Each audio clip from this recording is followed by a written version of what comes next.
All right. So let's talk about what's happening with Bitcoin right now because it's honestly a wild story. Bitcoin is sitting below $65,000 today. That might sound like a lot of money, but context matters, right? This thing was at 125 grand just 4 months ago in October. So we are talking about a 47% crash from the peak, nearly half its value gone, and year to date alone, it's down 26%, not a great start to 2026. Now, what's actually triggered today's drop? It's Trump. Over the weekend, he has announced he is raising global tariffs to 15%. And before you ask, yes, this is the same Trump who the Supreme Court literally just slapped down on Friday for his earlier tariff schemes. The court ruled that he overstepped his authority. Markets celebrated. Bitcoin briefly popped to $68,000, and then within 24 hours, Trump just did it again. Different law, same outcome, 15% tariff, effective immediately. The man just doesn't stop.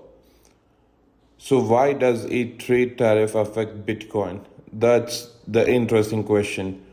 Bitcoin isn't a physical good. You can't slap a tariff on a blockchain. But what's happening here is pure sentiments. When tariffs go up, inflation fears go up, growth, investor, basically everything is thrown into panic mode. They sell anything risky and run towards safe havens. And right now, gold is up 1.5% while Bitcoin is down 5%.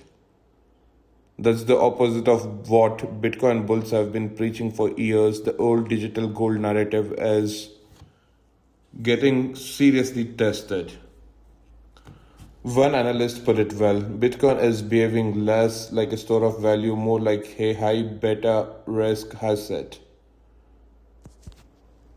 Meaning, when market gets nervous, Bitcoin falls harder than most things, and that's exactly what we are seeing play out.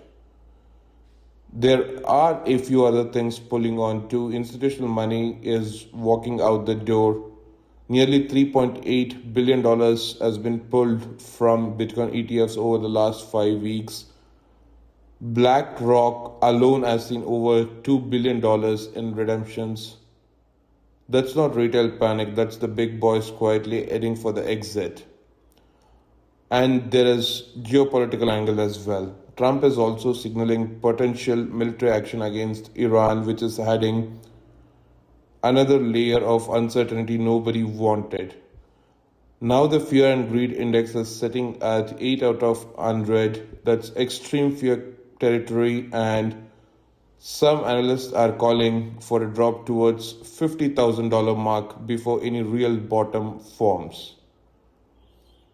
But here's the other side of this. Historically, when Bitcoin has been in this kind of fear cycle, and this has happened a few times before, it has recovered. One economist looked at Bitcoin's track record going back to 2011 and found that in similar setups, Bitcoin was trading higher 88% of the time 10 months later.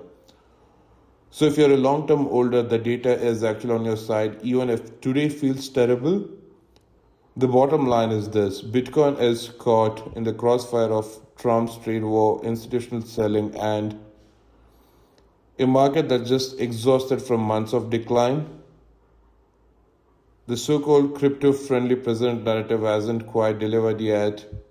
And until there's clarity on tariffs, on the Fed, and on geopolitics, all we can expect is more turbulence.